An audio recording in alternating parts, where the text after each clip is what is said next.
कहानी की शुरुआत बिलिंस के एक बार से होती है। इस बार में एक आदमी बिना रुके धड़ल्ले से पिए जा रहा है। उसका नाम जिमी है। उसकी जिंदगी बदतर हो चुकी है। कुछ भी ठीक नहीं चल रहा है। वो बेरोजगारी से फ्रस्ट्रेट हो गया है। ये सारी भड़ास वो बार ओनर के सामने निकाल रहा था। तुम कोई दूसरी जॉब क्यों नहीं कर लेते? बार ओनर के कहने पर जिमी कहता है, इतना आसान नहीं होता है। बरसों काम करके जब वो मैनेजमेंट तक पहुंचा तब तो उसे नौकरी से निकाल दिया गया, तो अब कोई दूसरी नौकरी का ख्याल भी आना फिजूल है। ड्रिंक्स के पैसे देने चाहे तो बार ओनर ने उसकी हालत देखकर पैसे लेने से मना कर दिए। जिमी कहता है तरस खाने की जरूरत नहीं है, उसके पास पैसे है। वर्कर्स के पुराने कॉटेजेस को वो रेंट पर दे रहा है, जिससे पैसे आ रहे हैं। अब जिमी कहता है कि कॉटेज के पीछे वाले खेतों की वो कटाई करवाने वाला है। ये सुनते ही बार ओनर के चेहरे का भाव बदल गया। तुम अभी होश में नहीं हो। बार ओनर के समझाने पर जिमी ने बड़े ही तेज स्वर में कहा, मैं बिल्कुल होश में हूँ। उन खेतों को ऐसे नहीं छोड़ सकते, उन्हें काटना ही होगा। इतना बोलकर बार से निकल जाता है। जिमी नशे में धुत होकर गाड़ी चला रहा था। म्यूजिक बहुत लाउड थी। उसने सिगरेट जलानी चाही तो लाइटर फिसलकर नीचे जा गिरी। उसे उठाने के लिए जिमी जैसे ही झुका तभी गाड़ी किसी से जा टकराई। जिमी घबराया हुआ था। अंधेरे में उसे तरह तरह की आवाजें आ रही थी। उसने कुछ ज्यादा ही पी रखी है, कहीं इस वजह से तो ऐसा नहीं हो रहा है। वो ये सोच ही रहा था कि उसे महसूस हुआ जैसे झाड़ियों में कोई छुपा हुआ है। बहुत ध्यान से धीरे धीरे ही वो आगे बढ़ रहा था कि तभी कोई ना दिखाई देने वाली चीज उसे खींचकर खेतों के अंदर ले गई।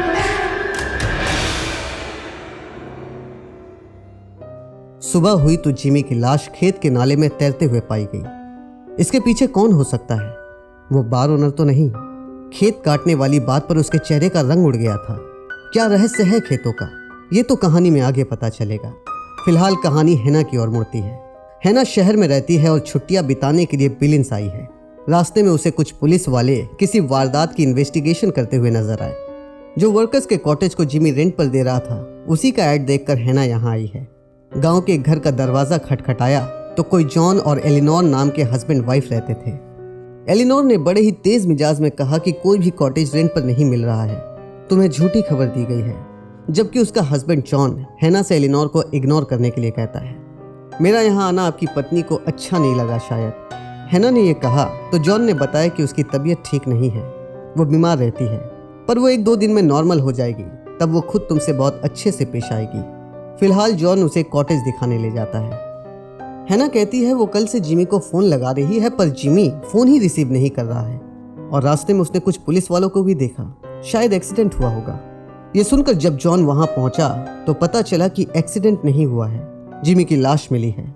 मौत की वजह जाननी चाहिए तो ऑफिसर ने बताया कि वो नशे में था, पेशाब करते वक्त नाले में गिरा और उसका दम घुट गया। ये सच नहीं है। जॉन के ऐसे दावा करने पर ऑफिसर ने बताया कि वो खेतों की कटाई करने वाला था। यह सुनकर जॉन को जैसे झटका लगा हो।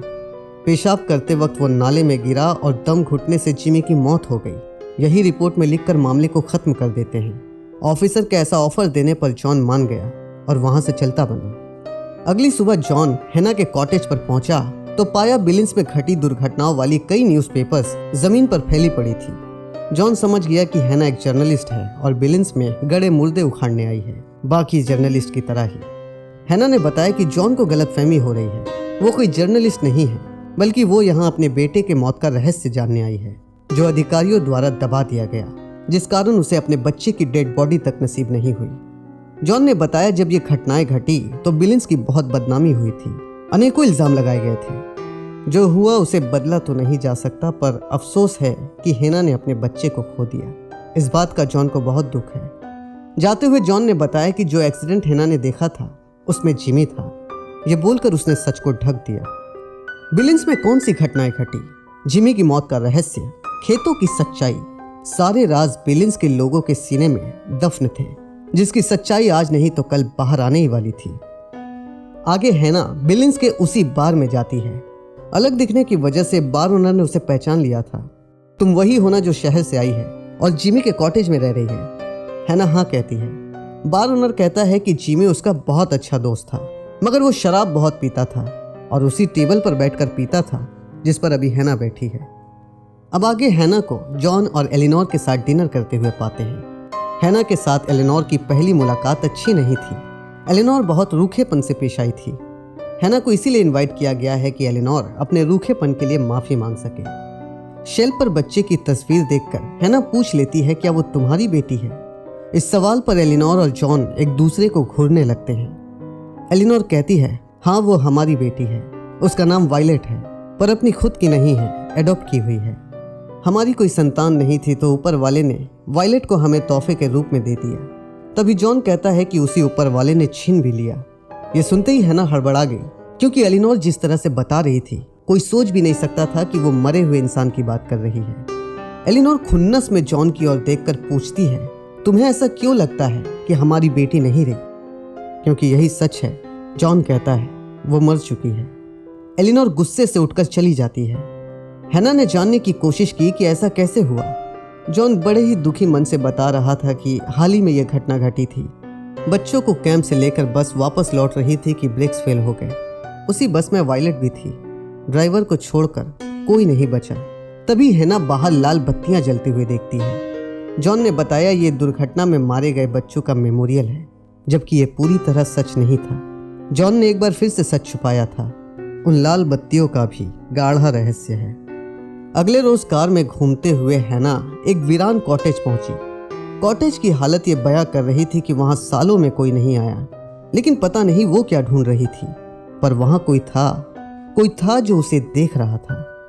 आगे हैना की मुलाकात उस ऑफिसर से हुई जो जिमी की डेथ को इन्वेस्टिगेट कर रहा था। हैना से उसकी पुरानी पहचान है, पर वो नाराज है क्योंकि उसके बच्चे को ढूंढने के लिए उसने कुछ नहीं किया। ऑफिसर ने बताया कि इन घटनाओं का जड़ सैमकिन था। उसके आत्महत्या करने के बाद सरकार ने केस को बंद कर दिया, तो वो क्या कर लेता? यहाँ के खेतों को बहुत पहले ही जला देना चाहिए था, लेकिन बहुत से लोगों का घर भी चलता इन खेतों से।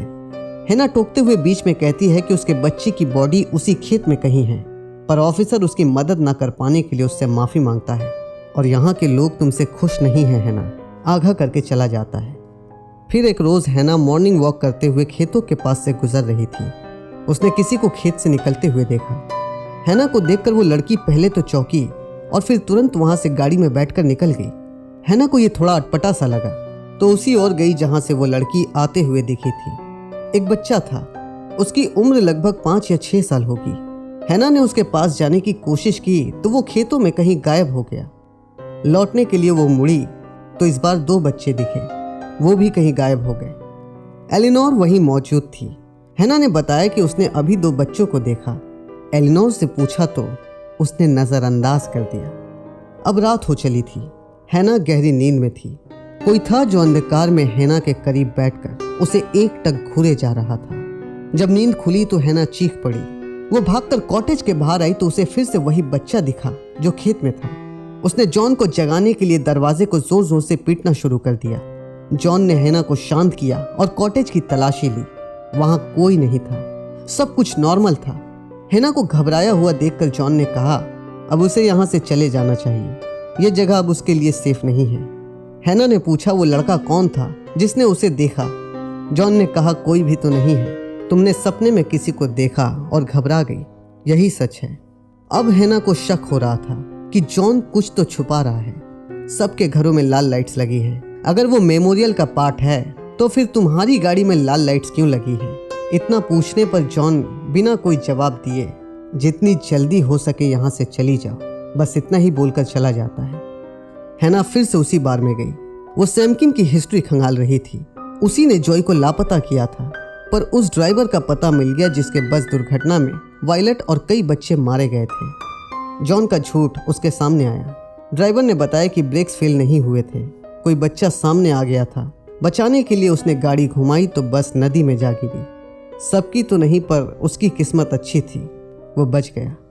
अब रात में अकेली बैठी हैना यही सब सोच रही थी कि एलिनोर उससे मिलने आई। हैना की हालत एलिनोर समझ सकती थी, वो भी एक माँ थी।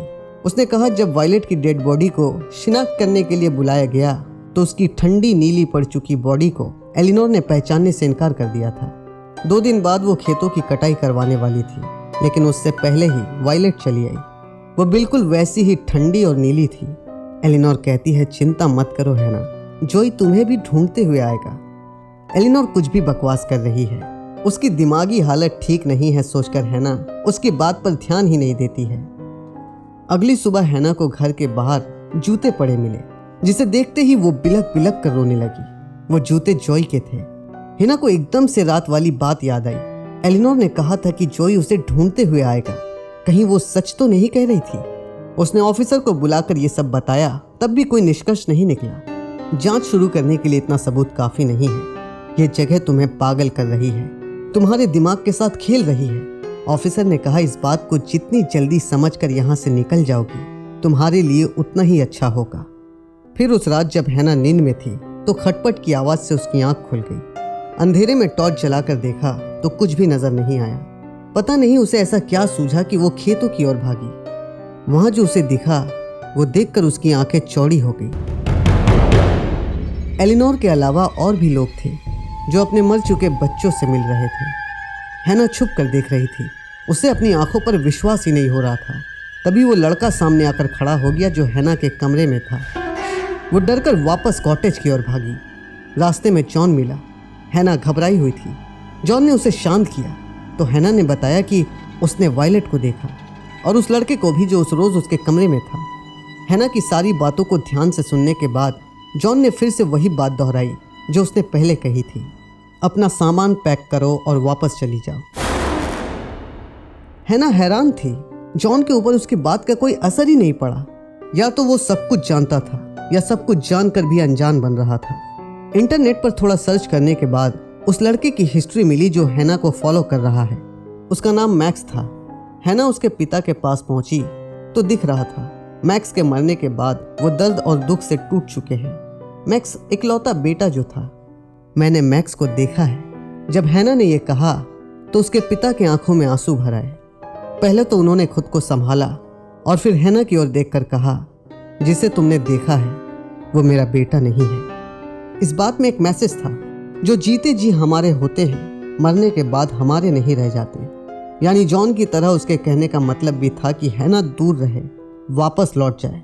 मगर वो बेटे की तड़प में इतनी अंधी और बहरी हो गई थी कि उसने हर किसी को अनसुना कर दिया। फिर एक रात जब हैना सो रही थी तो आंख खुलने पर एकदम से चौंकी। इस बार वायलेट थी। पहले तो हैना घबरा रही थी, पर बहुत हिम्मत जुटाकर उसने पूछा, जोई कहाँ है, तुम जानती हो? वायलेट का जवाब था, वैसी जगह है जहां वो नहीं जा सकती है, पर वो जाना चाहती है। उसके कहने का मतलब था कि उसे मुक्ति चाहिए। यहाँ क्यों आई हो? पूछने पर वायलेट ने कहा, मदद करने आई हूँ। कैसी मदद? वायलेट ने ऐसा कुछ कहा जिसकी हम उम्मीद नहीं कर सकते थे। उसने कहा, यहाँ से चली जाओ, मैक्स तुम्हें मार डालेगा। अब जाकर हैना को बात समझ आई कि वो मेरा बेटा नहीं है। मैक्स के पिता ने ऐसा क्यों कहा था। वायलेट के पीछे पीछे हैना वहां पहुंची जहां जॉय की बॉडी गड़ी हुई थी। मैक्स के आने की आहट पाकर वायलेट ने इशारा कर दिया। उससे बचने के लिए हैना खेतों से निकलकर कमरे में भागी तो मैक्स वहां पहले से मौजूद था। हैना का गला सूख गया था। वो डर के कारण पसीने से लथपथ हो गई थी। क्या चाहते हो मुझसे? ये पूछा तो मैक्स ने जैसे आखिरी वार्निंग दी हो। उसने चीखते हुए कहा, यहाँ से चली जाओ, और गायब हो गया। हैना को सच का पता चल ही गया। जिसने जॉय को मारकर खेत में गाड़ दिया वो सैमकिन जॉन का नाजायज बेटा था।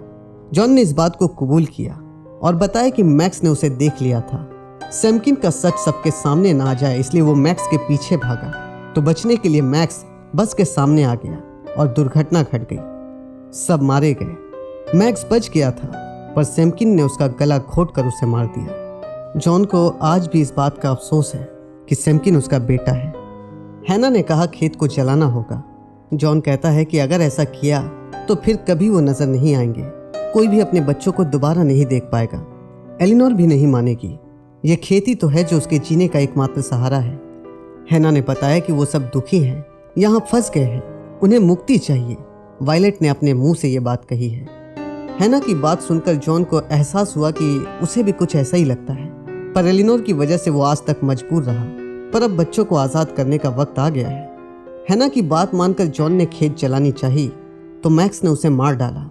शायद उसे मुक्ति नहीं चाहिए। अब मैक्स हैना को भी नहीं छोड़ेगा। मैक्स उस तक पहुंचे उससे पहले हैना खेतों में आग लगा देती है। आग की लपटों में बच्चों से दोबारा मिल पाने की लोगों की आस झुलस कर राख हो रही थी। एलिनोर को इस बात का दुख मरते दम तक रहेगा कि आखिरी वक्त में वह वायलेट को अलविदा तक नहीं कह पाई। आखिर में खुदाई के बाद जॉय की बॉडी मिल गई। हैना की तलाश अब खत्म हो चुकी थी। उसने अपने दिल को समझा लिया था कि जॉय अब हमेशा के लिए जा चुका है। इसके बाद हैना शहर लौट गई। पीछे रह गया तो जले हुए खेत, अपनों से ना मिल पाने का बिलिंस के लोगों का दुख और अकेली एलिनोर। एक्सप्लेन अच्छा लगा हो तो कमेंट ज़रूर करना। जल्द ही अवतार 3 रिलीज़ होने वाली है। अगर आप अवतार 3 का एक्सप्लेन हमारे चैनल पर देखना चाहते हैं तो लाइक करके चैनल को सब्सक्राइब ज़रूर कर लेना।